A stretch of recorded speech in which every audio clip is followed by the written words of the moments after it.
RPG for You and Me presents Neon Heat, an actual play duet podcast using the Savage World system in our custom cyber fantasy setting. It's been a labor of love creating it for the past several years, and we are so excited to finally be able to share it. Thank you for listening, and we hope you enjoy. Previously on Neon Heat. Pavi helps Athena patch herself up as she tells her about her first night back, and they address some concerns going forward. They are interrupted by Thalassica, who wants to begin cashing in on Athena's end of their deal. Athena reunites with her parents, which was healing, but difficult. Athena finds out that not only is her father's restaurant in trouble, but also that her grandparents were lost to a mine collapse several years prior, and the years were especially hard on her mother. Time didn't freeze when she ran away. Things have changed, and they aren't as she left them. Now she and Pavi head to Central, her appointment with Inquisitorial looming over her like a haze of uncertainty.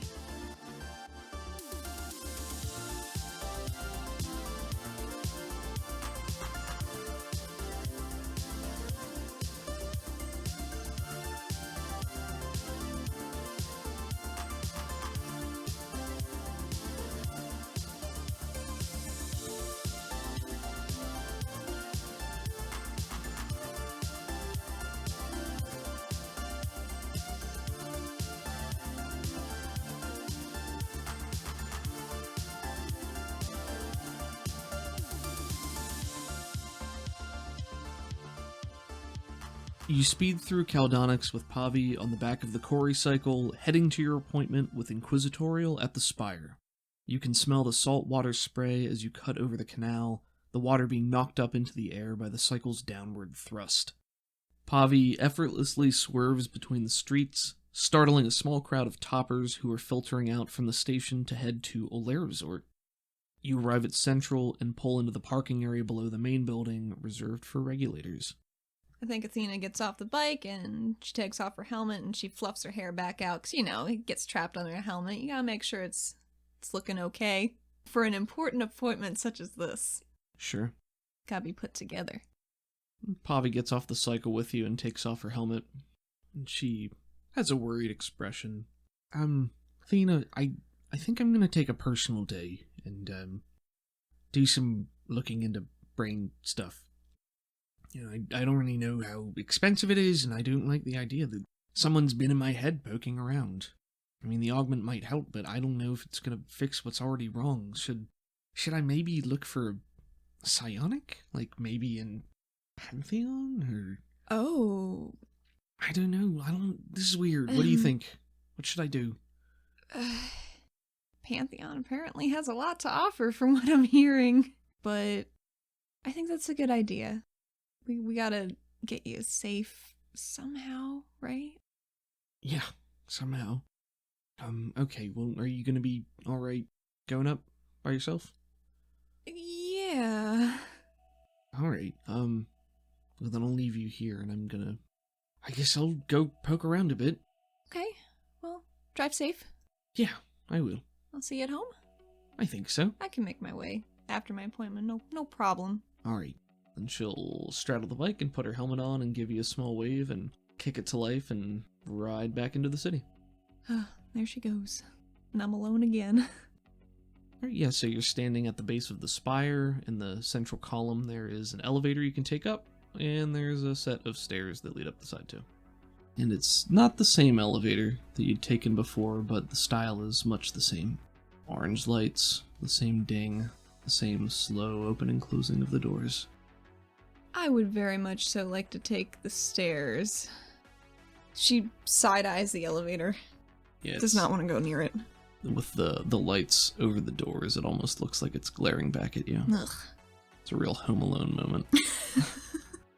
You climb the metal stairs to the second floor area that rings the spire. And just like you did yesterday, you can look up and it's actually a little bit darker right now because it's still the evening after the crystals have been discharged. But you can look up, and as you're climbing the stairs, you see another pair of regulators exit the spire onto an awning high above before leaping off, spreading their wingsuit wings and gliding off into the darkness. Back into the main foyer reception area. Is Rebexy there? Rebexy is there. Athena waves. She looks up at you and her hair cords jostle a bit, and as she sees you, the light blue of her eyes angle up and, oh, hello. Hi. You're right on time. Oh, good. Am I waiting here, or do you know what floor I need to go to? No, yeah, she will wait here, and someone will come down to fetch you, I think. Okay. If you want to go wait over there, in the waiting area. Oh, yeah, I can do that. How are you feeling? I saw the report that Tuka put in yesterday, or earlier today, I guess. Oh, I got shot a couple of times, but, that's business as usual for a regulator. Yes, it said you were wounded when you left the scene. Have you received treatment? We keep a med kit at the apartment. It's not too shabby. Her eyes narrow just a little bit at you and says, don't be reckless. I don't try to be. Well, you've had quite a homecoming so far. You're not kidding. Well, glad you're in one piece. Me too. Well, I will let them know that you've arrived. Okay, I'll leave you to it. As you're walking away, she says, oh, they assigned you to Inquisitor Zidal. Oh, do I know that name? I don't think you do. The Inquisitors, the force itself is big enough that, you probably don't know everybody. Yeah. I mean, for sure. I think there's at least a couple hundred, so Inquisitorial is smaller than Regulation.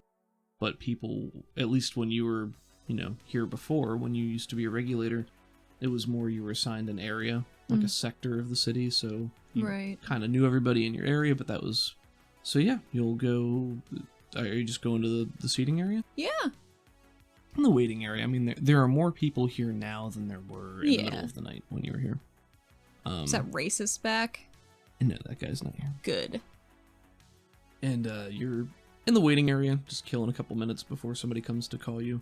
Mm-hmm. And the monitor in the corner is playing. And there's the same news reporter drone that you have heard every time you come in. The reporter says, new footage surfaced this morning of pacifier Bolt Bulig cleaning up some thugs smuggling ballistics in the eastern districts. Bulig reportedly apprehended them after interference from several other regulators and civilians pictured here. Oh god, no. And cue a series of unflattering photos of Athena, Tuka, and Nima on the bridge. Son of a bitch. You guys look beat up and tired and extremely irritated. And I think after a series of these, it cuts to a close-up photo of Bolt with an arm around you, giving a huge thumbs up with just that dazzling smile, and you are just glaring at the camera with a dour expression and, the most narrow-slitted eyes. And there's just, a nice long shot, and, I think in the middle of the shot, it pans around, and everyone that's, watching the monitor just sort of slowly looks over and sees you. About half the waiting area looks to you with expressions of distaste. I think she tries to slink into her coat, just pops up her collar a little bit higher to hide her face, which is extremely red. And as this is happening, it cuts back to a video feed of Bolt in front of a small crowd of reporters. Just doing my part. Not everyone is cut out for this line of work, but we have to pull together as a city to make do with what we have. You, citizen, and he points directly into one of the wrong camera, the one that's not. You're the real hero. And then it cuts back to the reporter. Oh god, this guy! And the reporter says, yet another notch on the belt of our mightiest protector, Bolt Bulig. Stay tuned for more, folks. A couple whispers going around in the area, and people notice you. Before Athena sat down, I'd like to retcon that she got a tiny little cup of water from a water cooler, and she's just slurping on it real loud. Excellent. Real slow. There's a woman sitting next to you. She picks up her purse and sits as far in her seat away from you as she can, without moving. And, maybe I'll just get up and stand somewhere else. Alright.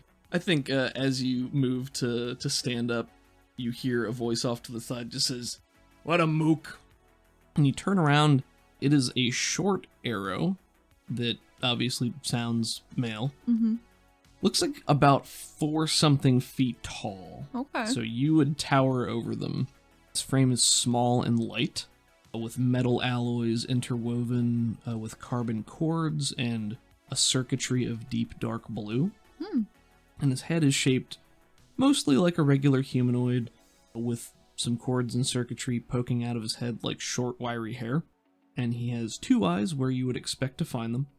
The eyes are the same deep blue as his circuitry. Such a dark blue that it's almost painful to meet his gaze. Like, you know what I mean? Like, yeah, I know exactly what you mean. Like the LED kind of dark blue that... Sort of, yeah. I think we're on the same page. It just hurts. And I think when he sees you, he's also seen this report, and he says, "Big celebrity lady, huh? Already in the vids." It would appear. And she's still very red. Alright, hotshot, you come with me. Okay. So, you've met good old Thunderbolt then? Thunderbolt? That's sort of a name we throw around for him, you know. Sound and the thunder, that sort of thing. Is he for real? I mean, what do you consider real? Melting your eyes with his heat vision? Yeah, that's real. Yeah. So big you could turn a truck over? Yeah, that's real too. To be fair, I only saw him defiling corpses, so I got a bad gauge on what he can do. Yeah, I think there's a narrowing, like a very quizzical, like, well, I might need to hear that story later, but, I'll keep it on tap for you. Yeah, you do that. And, begins walking you over towards the elevator. Oh, God.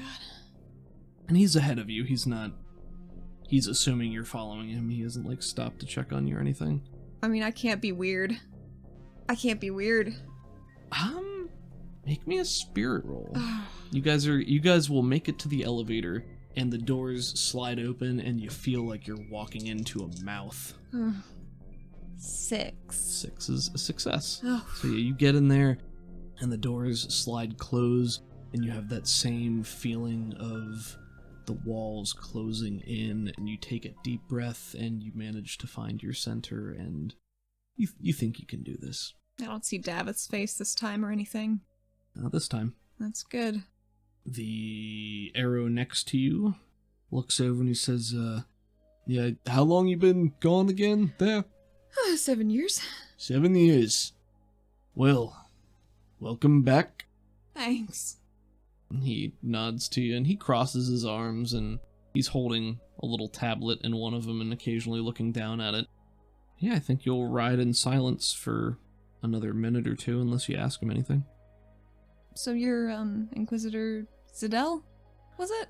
It's, Zidal. Zidal, I'm so sorry. As in, is that all? Yeah, get it out, come on. It's good, loosen up.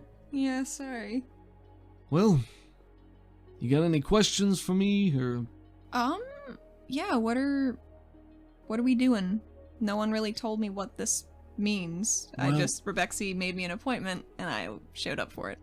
Sure, well, it is my, current understanding, and he looks down at the thing, that, you were a slave for 7 years, kidnapped from active duty, you were a missing person, and, now you're back, and you're wishing to return to active duty. Yes. Is that about right? Okay. Exactly right. Right, so if you were a slave, and like this report that, Ms. Regulator Sato there submitted to us, that you were under some sort of mind control, so, you know, this is partly a psych eval to make sure that you're fit for active duty, and partly to make sure that there's nothing else poking around in that noodler there. Right. So, you know, just basic protocols. Makes sense. I would like to think so as well. He starts to tap the tablet on his coat as you guys are waiting. He's looking over you as you guys are going down. I think she's trying to get out her nervous energy and fidgeting with her thumbs, rubbing her nails, And like not tweaking, but like sure, just trying to keep her hands busy. Gotcha. And he's watching you do this, and he flicks his eyes down from your hands up to your face, and you notice that if you look at his eyes, you can see there's like this wispy energy. Like the Cori is a wispy energy, and it's spiraling and it's spiraling down towards the center where a pupil would be. That's cool. And each of his eyes is moving in a different direction. So one's clockwise, one's counterclockwise, and they're both spiraling down You like that. hypnotized him. You hypnotized him. And he has a mouth-like vent that also serves as a speaker for projecting his voice.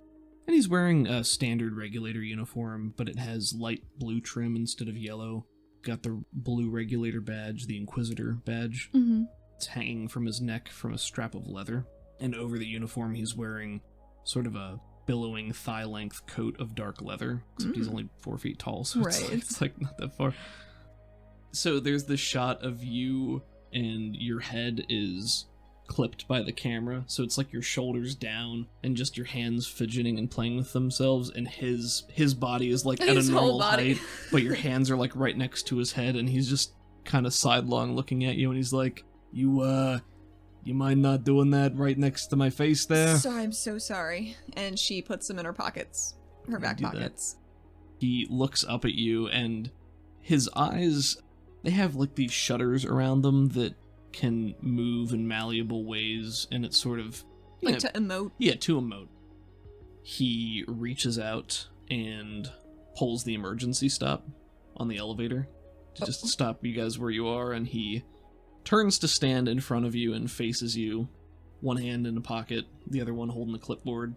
And he's like 4 feet tall, so he's much shorter than you, but he looks up at you and he says, maybe you ain't cut out for this, after all. Why? Listen, we got enough problems around here. We don't need our people babysitting a liability because she's got something to prove to herself. I don't have anything to prove. I just want to go back to my old life. I know, but you going back to your old life ain't worth the lives of other people. If you ain't ready, go home. Report says you used to be a regulator back in the day. You even knew Shin before you retired. Yeah. It's an impressive resume, but it ain't gonna cut it. I don't care how many words you got on a piece of paper. Don't get someone killed because you got a streak of pride. I wouldn't want you watching my back with the twitchy trigger fingers all. I'm fine. I can't do tight spaces as well as I used to, but maybe I can see somebody about that. I just have to get back into the flow, and then everything's gonna be fine. Yeah, well, careful you don't get back into the flow and get swept away by a wave. He throws the switch and starts the elevator back down. And he, because he stands in what is probably a more awkward silence now, he pulls a circular packet out of his pocket and shakes it, and there's a number of long, thin crystal shards inside, and he pulls one out, and he slots it into his mouth speaker, like vent thingy, and the crystal glows brightly, and there's this sound like an enormous fan spooling up, just like a very slow whomp-whomp that gathers like my quickly. Laptop taking off when it gets far too hot. Exactly like a laptop taking like off. Right now, Blast off, yeah. So there's this dull whirring, and the light drains from the crystal until he's holding a clear, empty, transparent Cori shard. And as he does this, the spiraling mists in his eyes wind faster, and so he's like inhaling it. And then he examines the shard idly and sort of tucks it back away and stands there, and then he exhales a puff of this multicolored vapor. And eventually it does ding, and it opens and leads out into a hall, and most of the regulator office sections are pretty much the same. Like, there's a number of different floors just for offices and housing and stuff like that. And this one leads to one of the Inquisitor floors. And you've never really had cause to come here before. Usually when you deal with Inquisitors, it's out on a job or in like a communal space, so you don't usually have a reason to be here. Yeah. But you haven't been to this particular floor yet. And he takes you down a couple of halls past the bulletin board. And, man, I'm starting to talk like him now. Past the bulletin board, you know. Takes you down a hall past a bulletin board, past a couple open doors. It's much the same as when you went to see Roja last night. Or this morning, or however. It was this morning. Say it. Man, it was a while ago, it feels like. But takes you down a couple of corridors. And he's sort of like humming to himself as you go, just idly. What is that song? I don't know. It's been playing on the monitors. I can't get it out of my damn head. You finally come to a stop at an impressive set of double doors. Last stop. Any last questions for me before I let you go? Let me go? Yeah, I'm not doing the eval. Oh. No, I'm playing Mr. Messenger today. My pleasure. I just assumed because you were an Inquisitor, and that was silly of me, I guess. Yes, that is an accurate assumption. Yes, the Oculus wanted to do this personally. Oh, fuck. Do you say that out loud? Nope. Athena doesn't say that out loud? Nope. Yeah, just relax and breathe. And he turns to walk away, and as he walks, there's just like the faintest little clinks on the ground, just like clink, clink, clink, clink. He's like a very small frame, so you're just this. I'm gonna draw this guy tomorrow. You're basically like a towering monster over this she's small fucking arrow. Giant. All right, so you're standing there before a set of metal double doors. Yep. And they're cold, ominous, waiting. Davis in there. As far as you know. Oh, shit. Okay. I mean, I can't just leave. Not a second time. Not a second time. I mean, you could. No, that'd be pretty bad. Athena runs. You run up the elevator. You're Isaac, I'm back. claustrophobic. Athena is scared. And Athena goes in the room. The true nature of bravery. Doing something even when you're scared. The doors part into a mostly dark room with cool air. They slide closed behind you as you enter. In the center of the room, there's a glass tube that runs from floor to ceiling. As you watch, you see there's a vein of jagged red crystal immersed in an orange liquid. Globules of misty green float upwards from beneath the floor and disappear into the roof. It's like a Cori lava lamp. On the far wall, behind a pane of identical glass, there is a similar sight, with rivulets of Cori in different forms and colors floating past from behind the walls, floor, and ceiling. The pieces collide with small sensory effects like light and energy sparking, and they float away into the goo as you watch.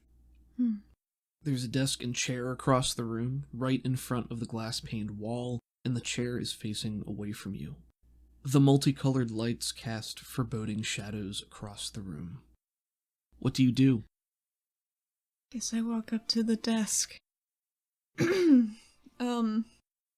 Oculus Davith? When you speak, the chair turns, and there is a shrouded form sitting there. It is clad in the same maroon robes that you saw that night so many years ago as you watched your mentor plummet into the furnace. The hood is pulled, the face is shrouded, and the form sits staring at you in silence. What do you do? They sent me down for a psych eval? There's a moment. The figure sits in silence for several more seconds, and then pushes itself to its feet, reaches up, and pulls the hood back. And there before you stands Jack Stavith. You stare into his eyes, and his hair is dirty blonde, and the square frames of his spectacles are glinting just as they did. You can't see his eyes. He says nothing. Make me a smarts roll. Smarts roll? Actually, make me 2 smarts rolls. Shit. 2 separate smarts rolls, please. Okay. That did not go well at all. What did you get? 2 and a 1. Okay. Make one more. 5.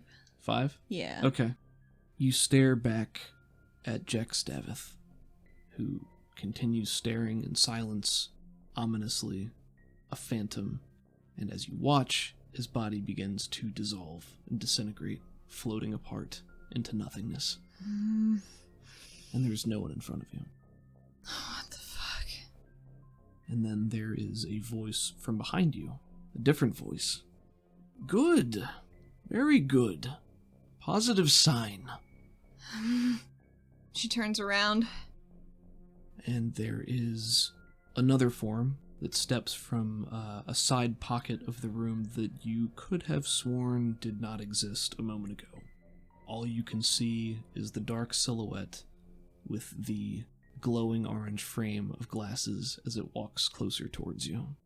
And as this form emerges from the shadows and basks in the orange glow of the Cori light, they are about your height, with hair shorter than yours, onyx black streaked with gray falling past their shoulders. Their skin is pallid, almost washed out and sickly looking. Their glasses are brass framed, and a finger pushes them up the bridge of their nose as they step closer. When they emerge from the shadows, the glint on the glasses disappears, and you can see that their eyes match their hair. One onyx black, the other steely gray, slitted cat-like pupils. His smile is easy and genuine, if tired, and there's a bit of gray stubble along the jawline. His overall face is narrow and pointed, and you recognize him. His name is Silas Vaz. Silas, you scared me. I'm sorry, what did you see, if you don't mind my asking? Slaver. Slaver? From up top. Okay, slaver. Roll persuade at -2. -2. Oh, nuts. Oh no, what did you get? Did you crit fail? You crit failed again? I crit failed again. Oh no. Damn it. Slaver, when you walked in, you were asking for Oculus Davith. Yeah, well, the chair was around. I couldn't see. But you went to the chair, and you expected to see a slaver. No, I expected to see, Oculus Davith, because this is his office, yeah, right? But I didn't. It was just, they're wearing a hood, so I couldn't really see until it came down, and it was not who I thought it would be. I see. And he nods at that, purses his lips a little bit, and begins walking towards the desk. Was I supposed to see somebody else? She's sweating profusely. You weren't supposed to see anything, necessarily. It depends on the person. It was an illusion. Okay. Designed to evoke thoughts and emotions. It did? I can see that. How do you feel? Not great. I like your hair. Oh! It's longer, but... And he, blinks in surprise and looks up a little bit and grabs it with his hand and sort of tosses it and says, thank you. Much obliged. She takes a second. She's, a bit confused. Mm-hmm. Where's Oculus Davith? I was supposed to meet with him. What was his name? Zadell? I don't remember. Zadal. Yes, he's been with us a short time. Highly effective, quite talented. Somewhat abrasive. He's just doing his job. No, I don't disagree. He's just not, he's not the one that we send in when we need to win their hearts over, just their minds. I guess I could see that. He does like an open hand palm pointing at the chair across from the desk on the other side, and he moves to his own and sits down and he says, yes, you have been gone some time.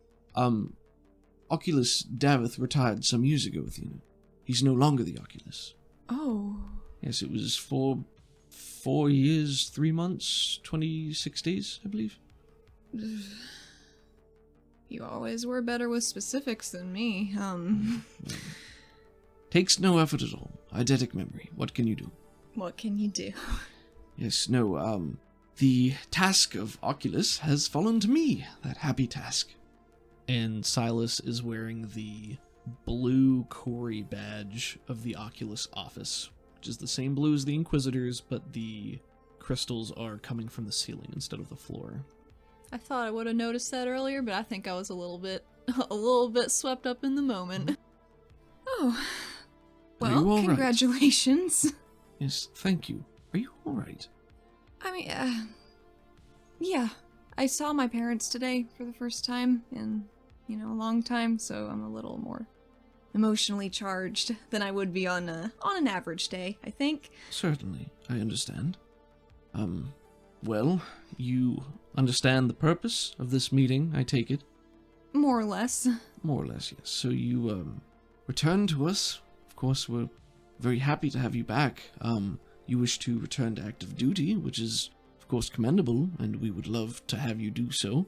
But according to your report that was taken by Regulator Sato, you've been through what sounds like tremendous trauma, and that is something that cannot be overlooked. I think she cants her head to the side a little bit, looking off and up, like, well, it wasn't inconsequential trauma, but I feel like I'm doing okay with it. Speaking of trauma, I have a separate report here. He waggles a different clipboard on his desk. That details a bit of an incident you and Regulator Sato shared this morning. What happened? She was my escort. As you probably know, we were just so close to my apartment, and then a group of Cory cycle thugs, nodders, were coming for Tuca, I guess. So then I just kind of got caught up in it. And then Bolt Bulig showed up. Yes, so I read. Yep. So I saw. Yep. I see you've already made a splash. It wasn't intentional. It never is it? No. Nope. Well, Athena, Regulator Sato is a bit of a lightning rod, shall we say. Disaster seems to follow in her wake, striking those around her with abandon. So be careful with whom you associate, especially if you aren't keen on trauma. I will take that under consideration. Hmm. And I think she smiles a little awkwardly, because she really wants to hang out with Tuca more. Sure.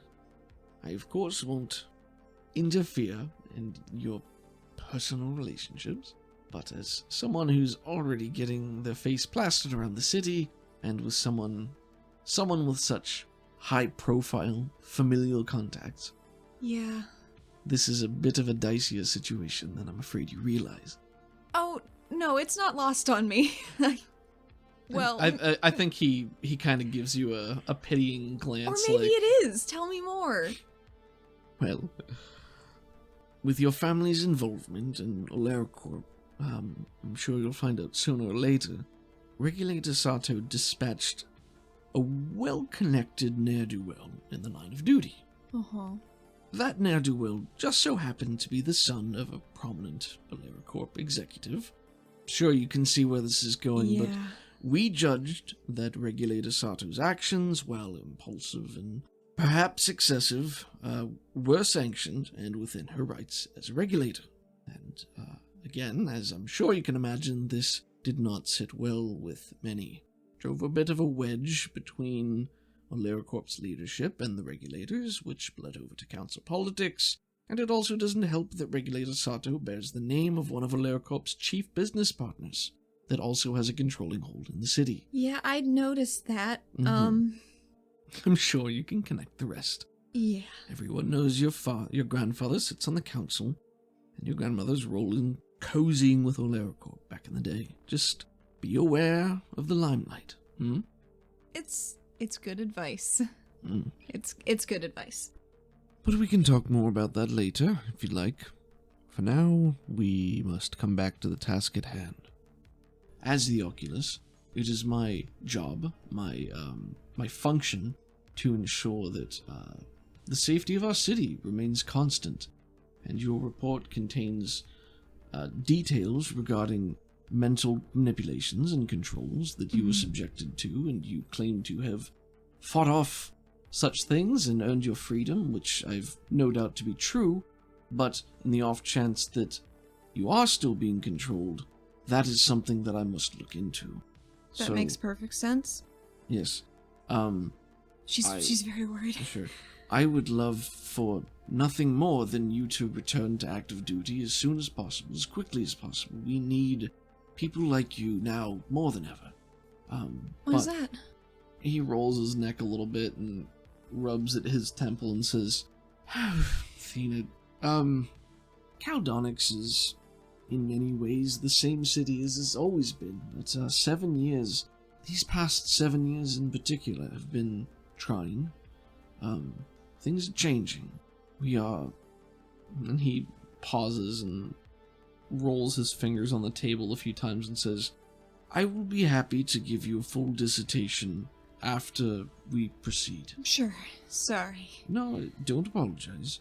Save your questions for after the examination. I'll keep him up here, and she taps on her head. Very good. Do you have any questions for me before we begin? Well, it's not so much a question as... She kind of bobs her head back and forth, trying to think about how to phrase this in a way that it doesn't sound very suspicious instantly. And he steeples his fingers and, puts them in front of his face and leans back. And watches you patiently, waiting. So, I've got this now. And she takes a finger up to her circlet. And she says, I manifested this. And it helped me escape. And it blocked a lot of that, mind control brain interference. But I don't know how it works. And I don't know if I can turn it off, is the thing. So if you want to do a deep dive, give it a shot. But I don't know how far you're going to get. It's brand new. It's a reasonable concern, I suppose, but we won't know until we start. His eyes squint and he focuses at you and he says, "It is giving off some very strong readings." Yeah? Yes, I suppose that means you did quite a good job on it. All things considered. Yes, of course. You should be proud of your work. Oh, I am. That being the case, we'll do whatever we can. I am the Oculus, and it is my discretion as to how we proceed from here. So, we must give it a try, but we'll see what happens. Okay. But before we get to that, let's go through a few more basic things, shall we? Sure. Are you still standing? Have you seated? No, I think I sat down when he gestured at the chair. He holds a tablet up and he just starts asking you questions one after the other. And they all seem to be of a mixture of moral questions and law enforcement type things. You spot a child hammering a Cori crystal with what appears to be a metal rod. You're quite sure that it's about to snap. This is a large crystal. There are many people nearby. What do you do? I would use my Cori to get it out of his hand. And he nods to that. Two men are fighting over a bag of cubes. Both claim the other stole it. What do you do? What else to do but bring him in for processing? One begins to run, the other does not. What do you do? I go after the runner. The other one begins to run. What do you do? Well, I've already committed to a path. I'm going to see it through. Very good. A colleague has asked you to look the other way after you catch them accepting a bribe. What do you do? Can't do that. What do you do? What do you do? Oh, I'm sorry. I'd have to send that up. It's the rules. Send that up. What do you do? What do I do? What do you do, Athena? What course of action do you take? To whom do you speak? Their supervisor. Looks down, he makes a note. Sorry, it's been a while. No apologies necessary. You've discovered that a superior has been giving you false orders to unknown ends. What do you do? Find out the truth. How? I don't know. And he nods at that and makes another note. And he continues asking you questions in this manner for a couple of minutes. And at a certain point, he nods and stops and says, very good, let's move on. Now, as we discussed, given the circumstances, I will need to corroborate your story. We've had issues with individuals coming from the surface and causing trouble, working within the city, smuggling, murder, kidnapping, as you will know. Yeah.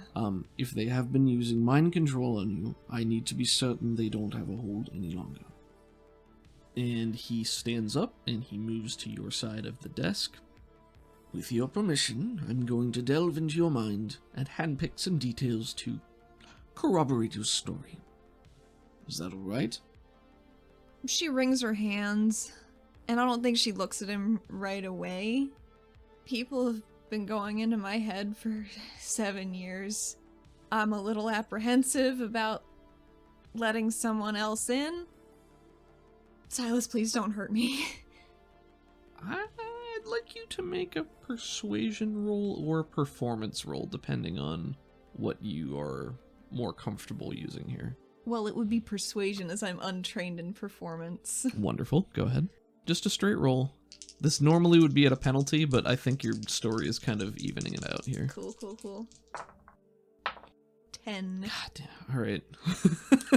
Yeah! Good roll. Thank God, making up for that crit fail earlier. Yeah, that was a bad one to fail. It was a bad one to It was fail. a really bad one. That didn't go unnoticed, by the way. Oh, no. This is going to be a real tangled web. All right.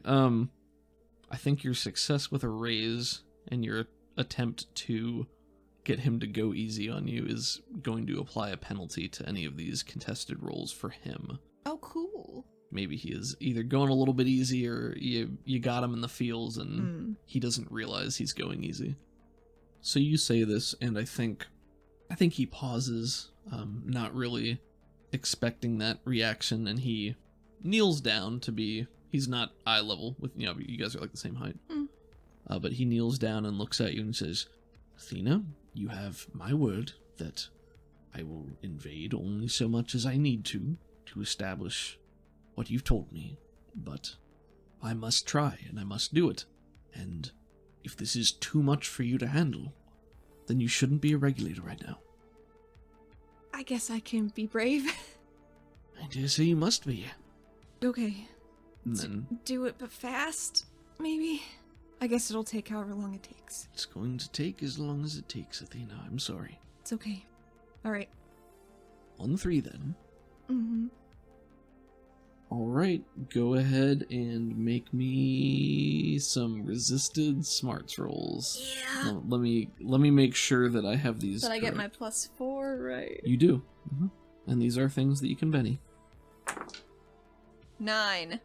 He puts his hands on either side of your temples, like right around where your circlet is, and he is looking you in the eyes, and you can see his pupil, first it dilates and becomes very wide, and then it contracts very quickly.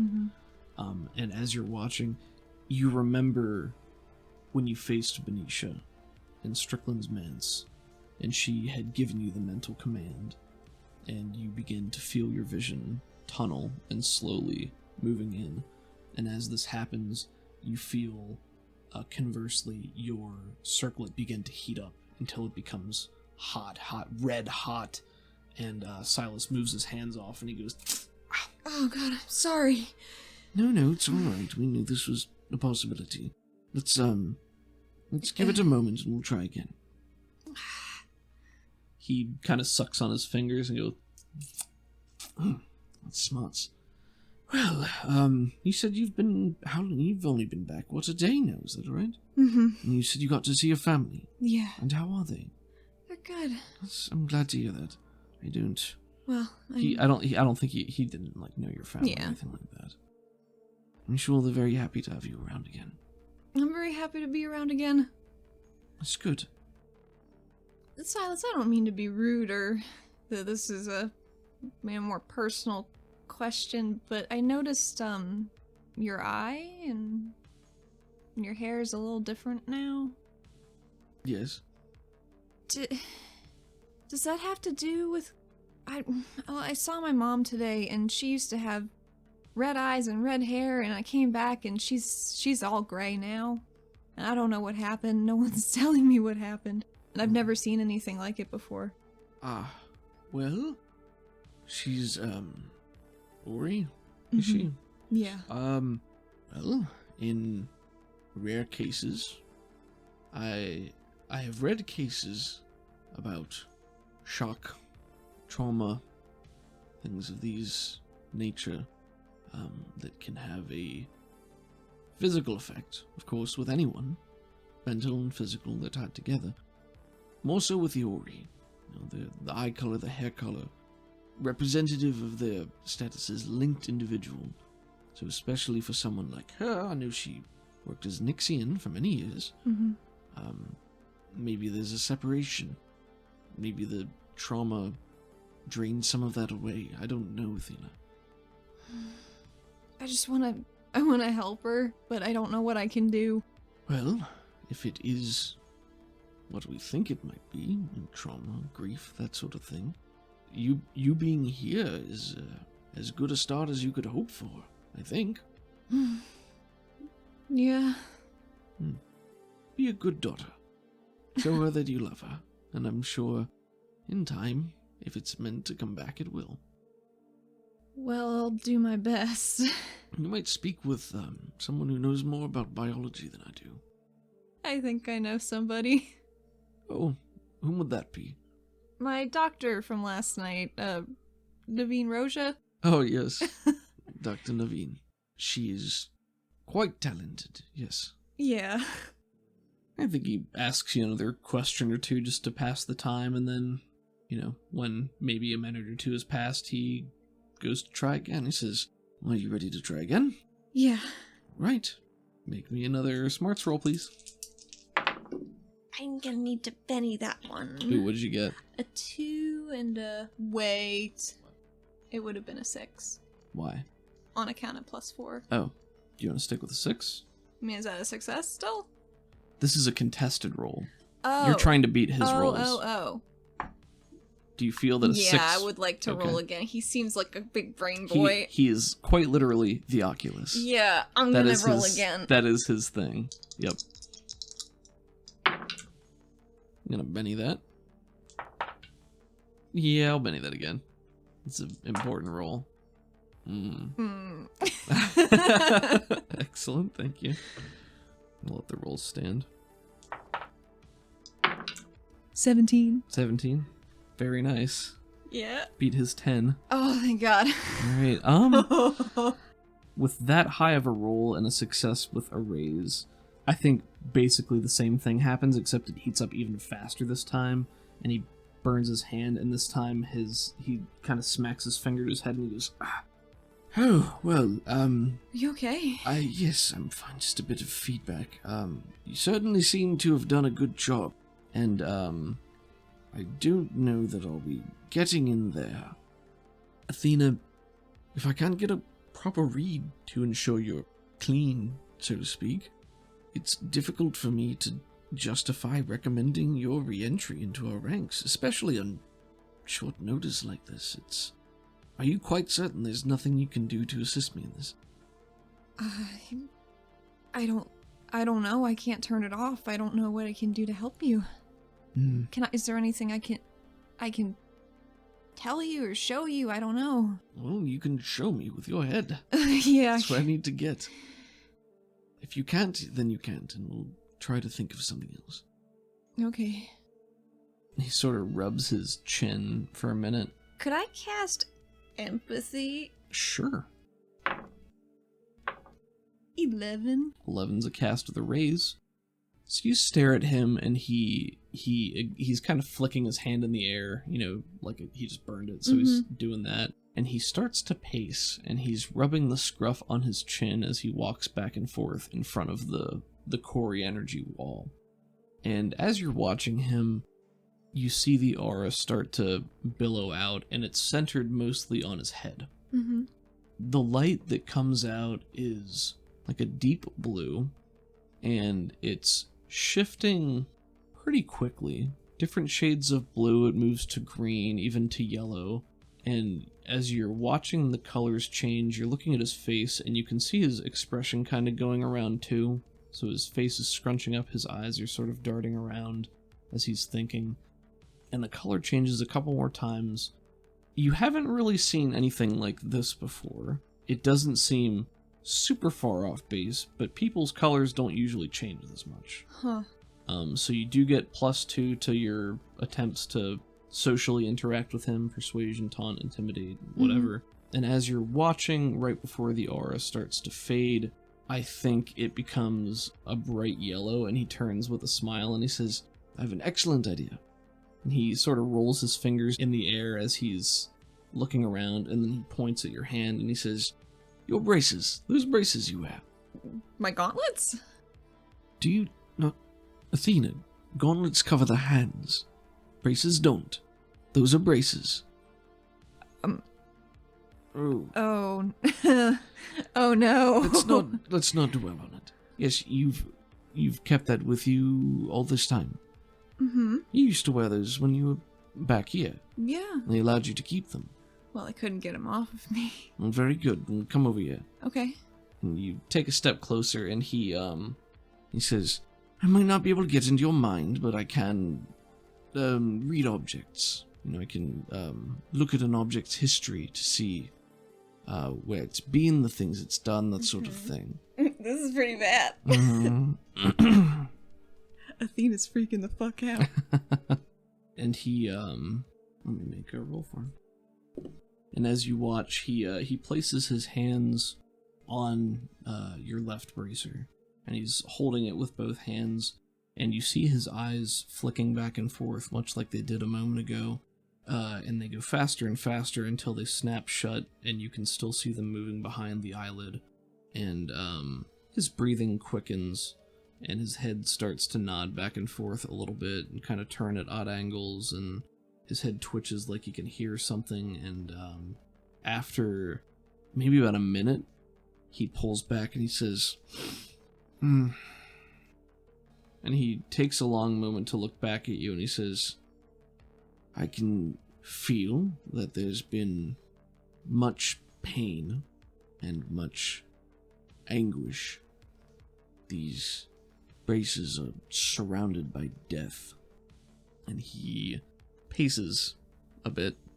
There is death, pain, and blood. And he stops and turns to you, and his eyes are narrow, and he says, I saw you run a man through, and a woman, dressed in red.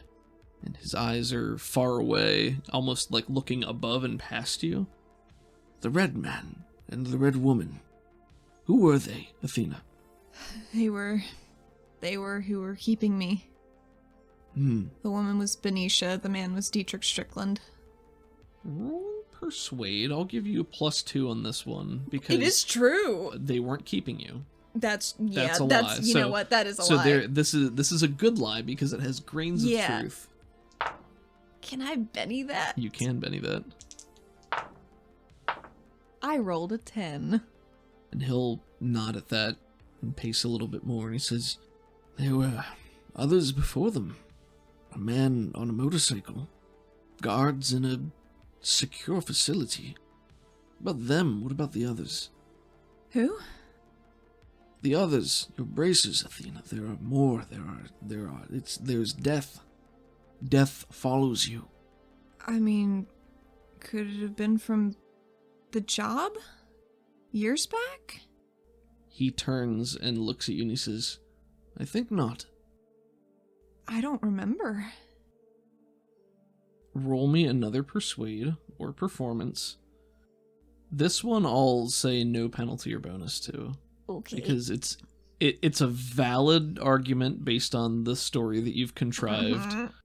And I think he's willing to believe that as a possibility.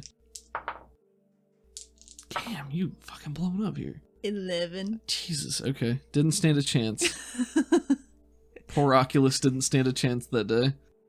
Alright, and he rubs at his eyes and says, Athena, mental manipulation is not an exact science. It's often dangerous, dirty work that only the most despicable sink to.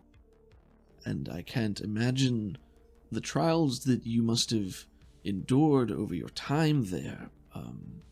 Do you think they were using me and I don't remember? Was I a weapon? I don't know, Athena. But I can't get in to verify it, and your bracers tell a story written in red. I am confident that if I am not able to penetrate your mind, it would be quite difficult for other, less talented individuals.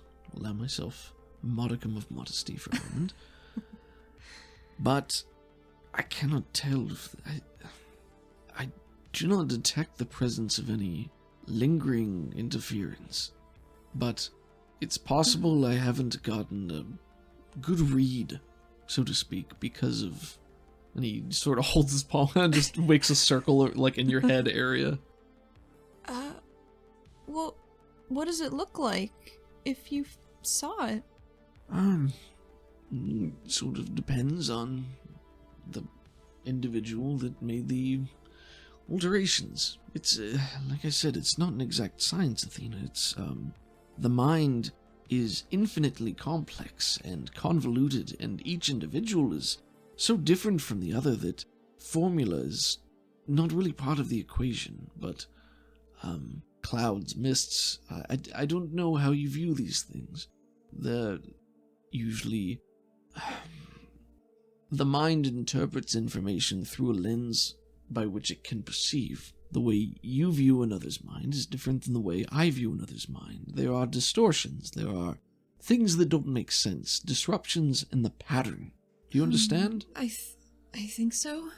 You can look at someone, and if you can see their mindscape, their pattern, their aura, whatever you want to call it, however you perceive it, there are distortions.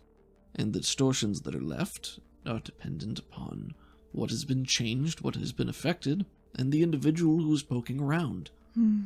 Similarly, style is different for psionics as well. Not everyone has such a subtle hand. I think he's like holding out one of his hands and kind of looking at it. Looking a little self-indulgent there. So, I think you're in the clear, but I can't tell you much more than that.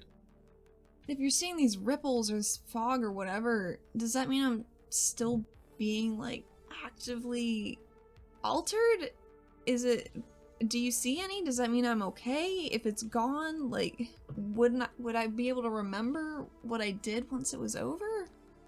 Well, again, this is all dependent on the individual and sort of the methods they've used, but typically, there are different types of mind-altering psionics.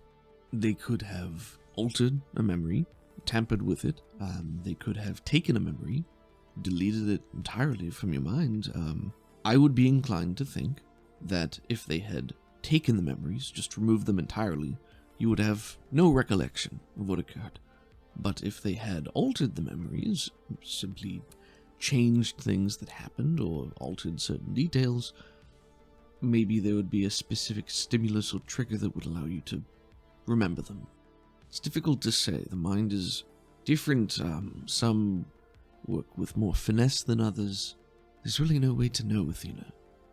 Okay. But that being the case, I wouldn't dwell on it too much. Probably shouldn't. There's very little that can be done. Okay, well maybe I'll figure out how this works eventually. Who's to say? And he flops back into his chair and leans back and kicks his feet up onto the desk and just takes off his glasses, puts them down, and rubs his eyes. Silas, I'm sorry. This has been such a trying afternoon for you.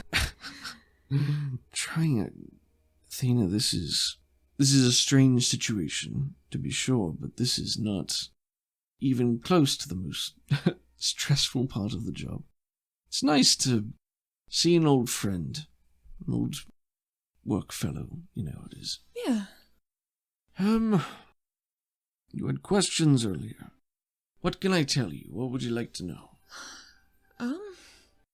No one's really filled me in with how the city's changed. They've told me it's changed, and then they changed the subject. Well, yes, the city's changed in some ways. Progress marching ever forward. We are surrounded in many ways on all sides by organizations and things that wish to displace us or change our way of life. LairCorp has more influence than they have had in the past. I think she looks a little, like, not sheepishly, maybe? Mm-hmm. And I think Silas looks at you with tired, smiling eyes and says, "Sins of the fathers, Athena. We all carry burdens delegated by others, whether or not it was their intention. Yeah, that's true, huh?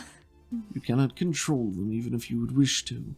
Like all leaders, Darius believes that he is doing what is right for his people who chose him to lead them. I can't strictly fault him for that. There was a time when we needed ArpGForYou. We needed their resources and their reach and the connections to the surface. I mean, that's why families traveled to the surface in the first place. I mean, your grandmother, her family was one of the earliest to go and reestablish contact. Just because you don't go into the family business doesn't mean you're free of it. Just ask Tuka. I might not. That might be wise. Far be it from me to throw stones. But we find ourselves in a position now where ArpGForYou has taken such a large portion of our land, our resources, that it is difficult for us to become self-sufficient. How would we even get rid of them if we wanted to? They have too much influence, more than they've ever had. And it is our duty as regulators to keep all of the citizens, the inhabitants, safe. We cannot discriminate against them in that way, nor should we, I think. But that is one problem. Sato Novi now has a seat on the council as well. They handle shipping, imports, exports, communications with the surface. Open channels are more open than they've ever been. Deliveries around the city, newspapers, monitors, holo programs, everything. It's communication. They are more toppers than they've ever been. I did notice that. That's the way of things. Not hard to pick out. No, they're not. He falls silent for a moment, just turning to watch the wall of Corey energy just drift past and interact, and he has a small smile on his face. It's beautiful, by the way. It is, isn't it? Yeah. Such a beautiful thing that can provide us with so many opportunities, but cause so many widespread problems for a generation of people. Well, a lot of these generations of people wouldn't exist without it. So... Well, you speak the truth. We've benefited. I mean, Yeah. He taps his head, says, I don't know who I would be. Me either. I don't wish for things to be any different. But as all resources, we'll fight over it. It's just how things are. And the Corey has brought us as many curses as blessings, I think. And his face gets a little more solemn when he says, the toppers might not care, and they might destroy and expend our resources, embitter our own citizens, and we can't keep them locked up, keep killing them or throwing them to work in the mines. It isn't sustainable. But things stir in the deeps, Athena. You know the sort of creatures that roam in the darkness, ever-changing, vicious, hungry, driven by pure instinct and the energy and the abilities that Corey mutated into them, just as it did with all of us. And they knock at our gates from below, kept at bay by the dedication and the valor of the Cassians. There always seem to be more. All it takes is one slip-up, one time, and he holds up a finger.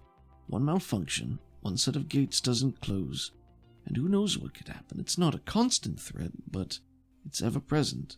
It's looming. And he sort of trails off and he says, we are fortunate they've not developed higher thought processes. If they were smarter, if they could think, there's no telling what could happen. How do we know they aren't? We don't. We never do. We hope, and we prepare, and we kill anything that comes too close. But it's not what we worry about. We worry about what's in the city, not outside of it. Well, mostly. Mostly. We have cause to be more suspicious of the surface than we have in the past. We've taken to keeping informants. Inquisitors sent on missions to gather information, disband falsehoods, with Sato Novi controlling the influx of information coming in, going out of the city. You don't know what's the truth. We don't. Can't fully trust what the toppers are telling us. They could tell us that the Zeros come back, that the Thaw's ended. How would we know? Well, if you have any questions, they always had the news going in the room over from me, so... Yes, the news.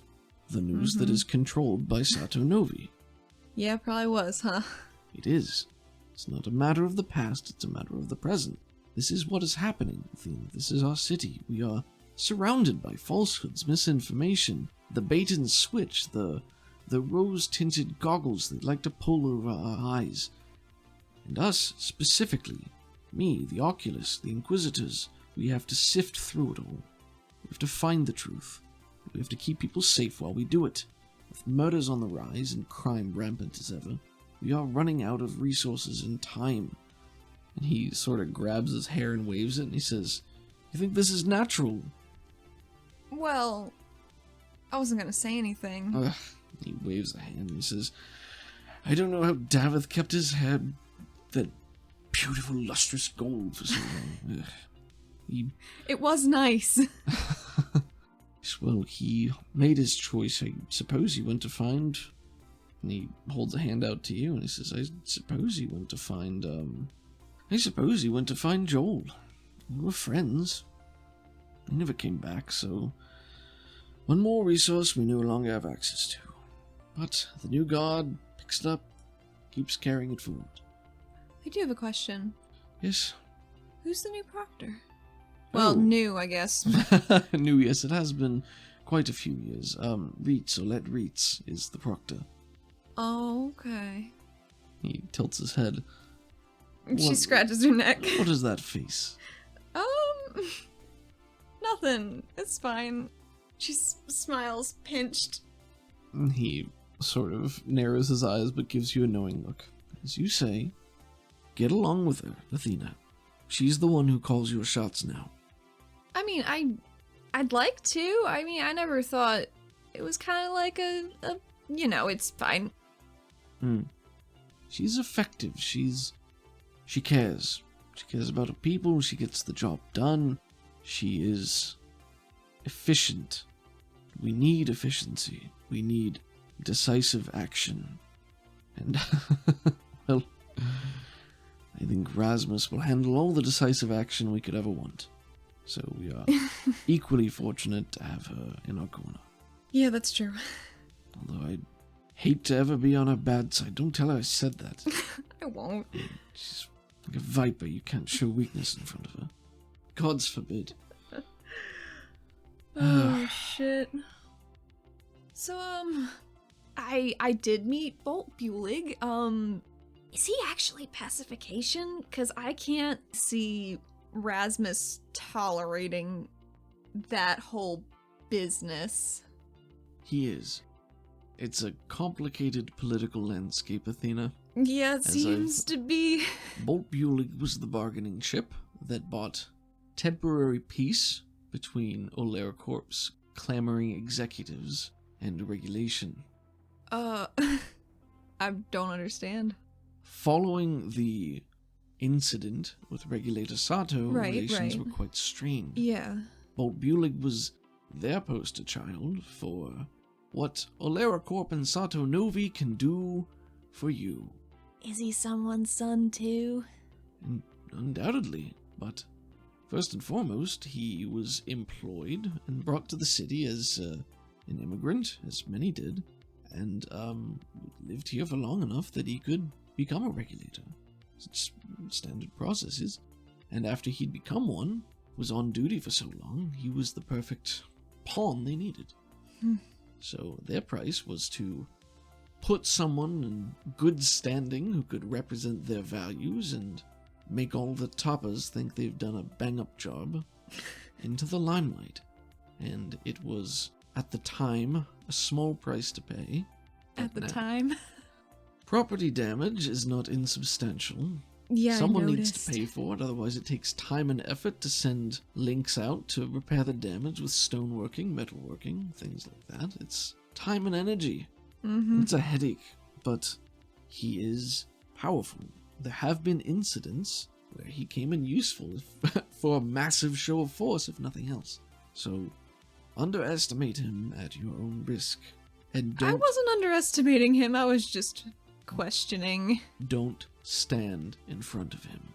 if he is moving at a high velocity. Oh, I think I get the picture. Not one they'll show you on the monitors. No, it Tell you that wouldn't much. be. It wouldn't be. Oh, God. Well, regardless. Well, you seem to be in your right mind to me. For whatever that's worth. Well, thank you. Yes. I will pass along my recommendation, and really, I do have the final say. So you've had your physical, and you've had your psychological, so... Are you a gambler, Athena? Me? Yes. I've been known to dabble.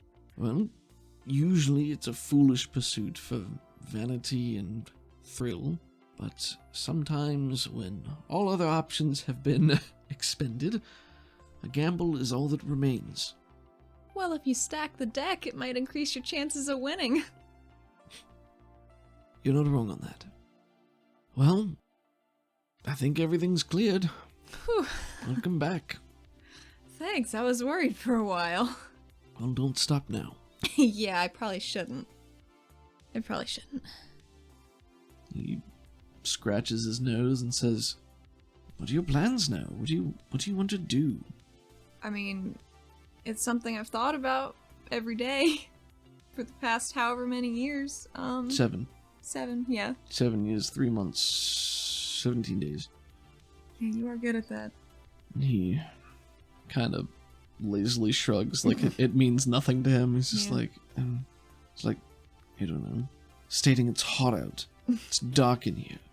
I just want to go back to what remains of my old life. Pick it back up. Make a new one. You know? I can only imagine. Yes, as I said, we need help like yours now more than ever. What can I do? Well, that portion isn't really up to me. You are a regulator, not an inquisitor, not a pacifier. You fall under the jurisdiction of Proctor Reitz. I imagine that she'll want to speak with you and assign you from there. But... And he shrugs. I don't want you to get the wrong impression about me and Reeds. We used to do Shazad back in the day. He puts his hands up and he says, "Oh, I remember." Oh, you came and watched? Didn't say that. Oh. What is that? Did you compete? No. Oh. Me? Are you What? serious? You never know. The masks. Uh... She makes a little domino mask Less shape with her concerned with my fingers. ability to disguise my identity than I am with my ability to throw punches and take them. I'm not built for that thing. I'm a scholar. I'm an academic. Well, maybe not as much anymore, but I look through minds as much as I look through books. It's duller than you'd think it is. Really? Yes. And you imagine the average person. What do you think they think about on a regular basis? I'm hungry. I need to go to the bathroom. I want to fuck something. Use your imagination. It's I don't think I tedious. even have to. It's all right there. It's tedious to look for one thing at a time. And he just rubs his temples, and you feel like you can see his hair getting a little grayer as you're no. Could I sneakily cast empathy one more time to see if his colors are still shifting like that? Yeah, I mean, you don't have to be sneaky about it necessarily. Like if your thing doesn't have a visual thing, It doesn't. I'm fine. I with think that. her eyes just they contract I think that and makes it sense. slits more, but Sure. like. Well, you can have that. Okay. Benjamin. A whole Benjamin Wyatt. 8. 8 is a cast with a raise. Nice. So you're just looking at him again. Mm-hmm. I think it's gone. It's gone back to a shade of blue. His aura. It's not as deep blue as it was before. It's like maybe like a turquoise, sort of. Okay. And it's that same color. It just stays that color. As he rubs at his temple. I'd like to maybe lean forward in the chair a little bit and say, Silas, if you need anything, like even off duty, just let me know. Roll a persuade for my benefit for Okay. something unrelated and all. 7. 7, okay. You say that, and he puts his glasses back on, and he's still leaning back in his chair, and he looks over at you, and he gives you a genuine, tired but warm smile, and he says, I do appreciate that, Athena. I don't know what it might be, or when, or where, or why, but if I have something that I think you can assist with, I will be sure to let you know. Thank you. Okay. Do you need anything? I know this has been... It's very heroic of you to come to my rescue, even after you've walked out of the jaws of captivity, but... I mean, that's kind of my thing, isn't it? Escaping captivity? Well, no, but, regulators, we're supposed to help, so I do. Oh, if you don't mind carrying my groceries for me. Do you want to help you cross the street, too? I'm not an old woman. I'm just tired and lazy. Well, there's that. Yes. No, I do appreciate it, though. But, and he pulls open a drawer and he pulls a little clock out and looks at it and he says, I did ask, Olette if she would stick around for a little bit, just in the hopes that our meeting would go well. Oh, okay. So if you'd like to go and talk with her, I'm sure she can help you figure out next steps and where you might fit into this grand picture of... And he kind of flounders and waves his hand and says, entropy and disappointment. Damn, Silas. What, you wanted a real answer? I'm I giving did. you one. Call it a professional courtesy from a time working together. Well, Oculus Vaz, I appreciate you carving out some time from your day. No, it's no trouble, Athena. She could go see Reitz. Is she down the hall? Where I don't know where. She's on a different floor. Is she in Joel's old office? Yes, Okay, I'm sure you know how to find it. I do. Well, and he holds up his little tablet and he does sort of like a spiraling finger where he like traces it in circles through the air and then brings it down and taps it and it makes a little beep and he says, and there's my recommendation. So you are free to go and speak to the proctor, determine your next steps, whatever you need, feel free to contact me, etc., etc. And so the wheel turns. So the wheel turns. Yes. It's good to see you, Athena. It's good to see you too. Welcome back. Thanks. I hope things go the way you want them to. Well, they rarely do, but it's a nice hope. Yes, well, I hope you find what you're looking for. Thank you. He nods, and he'll stand up and walk over to the door with you. I follow him. He opens the door gentlemanly and walks to stand by the glass cylinder in the center, and he looks back to you and he says, take care now. And as he turns back to look at the wall, there is that same reflective sheen on his glasses as he is bathed in the orange light. And the doors close behind you. You head back the way you came, through the offices and onto the elevator. You step into the spiraling elevator and the doors shut. You are left standing alone in the low light. I jammed the button 1,000,000 times for Joel's old office. Goes, Just, oh god. That's what I'm doing.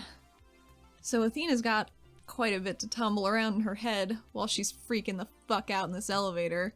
Like, why didn't Pavi tell her that Silas was the Oculus and that Davith, like, isn't even here anymore?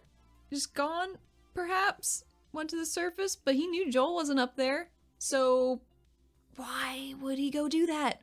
Where is he?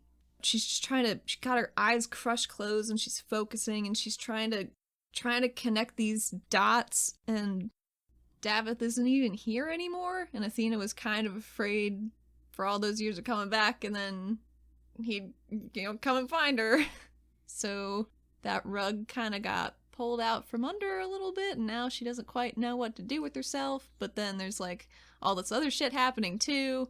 Goddamn. So Joel's not here anymore, and Davith's somewhere. So the only one that Athena knows was for sure there, besides those cloak people, is Rasmus. So how does she get to her is the thing. I guess that's her new goal. Cool. Yup. And eventually, blessedly, the elevator comes to a stop with a ding, and the doors open, releasing you. And I'm out. When you exit, you pad the familiar path to what was once Joel's office, and no one really pays you much mind as you walk. You catch snippets of conversation as you go, mentions of drug shipping, confiscations, other infractions, just cop talk. Cop talk.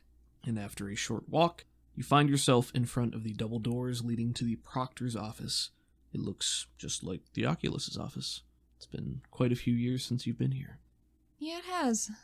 She knocks once, twice, thrice. There is a stern voice that resonates from the other side, and it says, "Enter." I do. You walk in, and the layout is basically the same. This room does not have the cylindrical glass with the quarry in the middle, although there is a wall at the back that has basically the same escape of crystals and goo and bubbles. All that good stuff. What color's this one? Same colors. Same colors? Yep. Cool. Which is to say, the goo is orange, but everything else is multicolored. Proctor Alette Reitz is a human woman with light russet skin, dark brown shoulder-length hair, matching dark brown eyes, and a string of yellow band tattoos looping her hairline and down her arms. Her expression is calculating, maybe a bit mistrustful, and almost always severe. Well, I guess it really is true. Didn't believe it at first, that you were back. The conduit in the flesh. Well, if it isn't Lady Paramount. Couldn't forget about you after all these years. It's kept you close. And she taps under her jacket where there's a very badly healed scar. We should wear our scars like badges of pride, lest we repeat our mistakes. I'm inclined to agree with you. But, man, I'm excited to get back to the Shard. But that's not why I'm here. She flips a folder closed and steeples her fingers and leans forward and stares at you in like a very passive expression. I just saw the Oculus. I guess I'm reinstated, as it were. What can I do?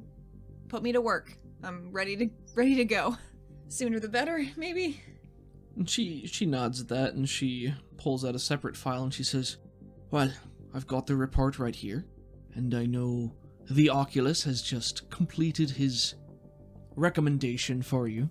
And she thumbs through it, and her expression is mild. So, 7 years, living on the surface, working as a slave, was it? Yeah, I wouldn't super call it living. Surviving, existing, are phrases I would use. Go ahead and roll persuade. Just to persuade. God damn, these fire dice. 9. 9, okay. I wouldn't wish that life on anyone. Yeah. She stands up. Alette Reitz is dressed in the standard regulator uniform. She has the badge pinned to her left chest area, and it's the same yellow. Like about her clavicle, perhaps? Yeah, like clavicle level. And it's the same yellow as the standard regulator badge, but the crystals are coming from the ceiling instead of the floor, just like Silas's was for the Oculus. And she stands, and she puts her hands behind her and looks at the wall of Cori energy. Regardless of what you've been through, it doesn't matter. If you're in my division, you're gonna stand on your own feet. Of course. No excuses, no bullshit. Get the job done, or you're gone. Yes. She turns to you. Stop talking. I don't care whose pet you are now, Sedaris. She cocks her head at her. First it was Shin, now maybe it's Vaz, it doesn't matter. Vaz's recommendation gets you in the door. My recommendation is what lets you stay. No favoritism is gonna help you here. No granddaddy to sweet talk or pull strings. No special cushion to sit on at the proctor's feet. You'll do the job, or you won't. Clear? Yes, Proctor. Should be liberating for you. It's the first real test with no safety net. Am I allowed to talk? Please, by all means. Well, it should be interesting for all of us. I'd like to activate empathy. Okay. A gentlewoman's 4. 4? Okay, 4 is a success. So you stand and you watch Reeds pacing back and forth, and her aura has a pulse to it. It's like it thrums, it's full of energy, just she's clearly at least a little worked up right now. Red is the predominant color, oranges and yellows swirling in, and the longer you watch, you notice that there is a fog similar to the one that you saw in Pavi drifting through the aura, but this one seems to be laced with that same red energy. And you're watching her walk, and you activate empathy, and she turns around and she says, "Think fast," and she flicks a cube in, like, from her hip. She flicks it at your face. Oh.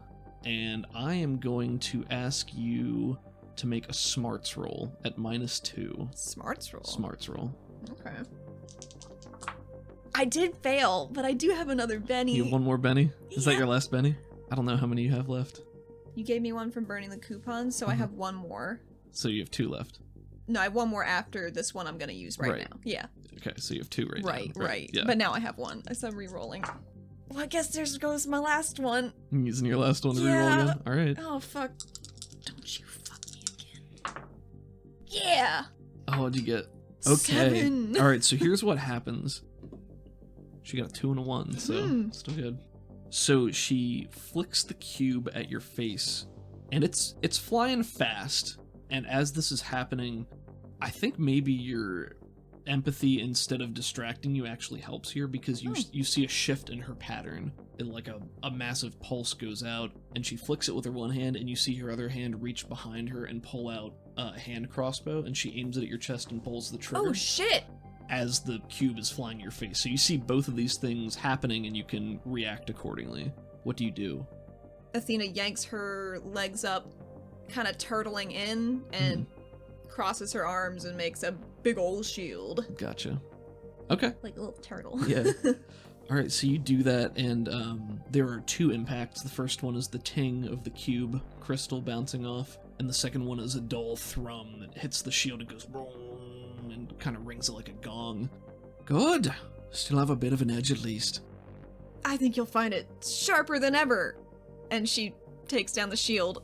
You look on the ground, and the bolt she fired has no tip. It's just like a blunt. It's a blunt thing. Well, that was either some fancy cage, or you at least kept something of yourself in there. Well, to escape, you need a certain amount of determination. I suppose so. So it might be of regulator interest. Krell, he was supplying or distributing for Dietrich Strickland, the guy who was keeping me. That's all I know, but it's a name, it's a start. I only saw him once or twice on a holo. We'll look into it. You stay out of it. Sure. Not my business anymore. I'll tell you what your business is. Well, Sedaris, we do need extra bodies. So, if you can follow orders and not go showboating, maybe we have a place for you. But I don't care how well you passed his examination. Nobody walks away from 7 years of captivity fine after 2 or 3 days. So take another week, get your priorities in order, and then, you're starting on the night shift. Okay. Where am I gonna be? Well, it gives me a couple of days to figure that out, doesn't it? That's fair. And her expression changes a little bit. She almost looks a little concerned, and she says, Sedaris, maybe you should look into another line of work. While you have time. Trained as Nixian, didn't you? That's kind of why I was kidnapped. Why do you say that? Well, because no matter what you're showing here, severe trauma, there's no telling. Just take some time and think about it. Let your mind settle. I will. Well, for what it's worth, seems like you're doing a good job. And I think Joel will be real proud, but that's not for me to say. I guess, if I'm dismissed, I'll head on out. I think you say specifically that Joel would be proud, and her expression immediately hardens and she says, Get the fuck out of my office.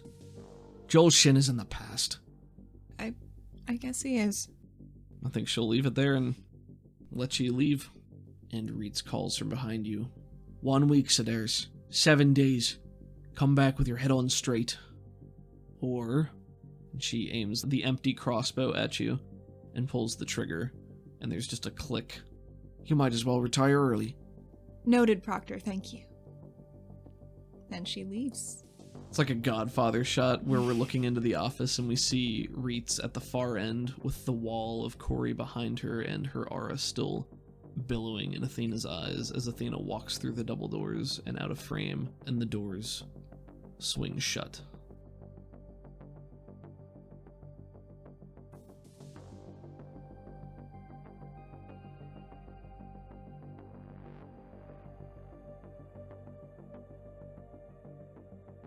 Thank you for listening to this episode of Neon Heat. Savage Worlds is owned by the Pinnacle Entertainment Group. You can find them and their products online at peginc.com. You can find our website at rpgforyouandme.com, which we update weekly with new episodes, character art, and bios. All music used is created and performed by Crockett. We are so grateful to them for letting us feature their work with permission. You can find them online at crockett.bandcamp.com and on Twitter at Crockett80s. This episode has a special composition by Busted Boot Music, who can be found at bustedboot.bandcamp.com. You can find our show on Twitter at rpgforyouandme, and you can find Allie on Twitter at ucthehat, where she posts art from the show.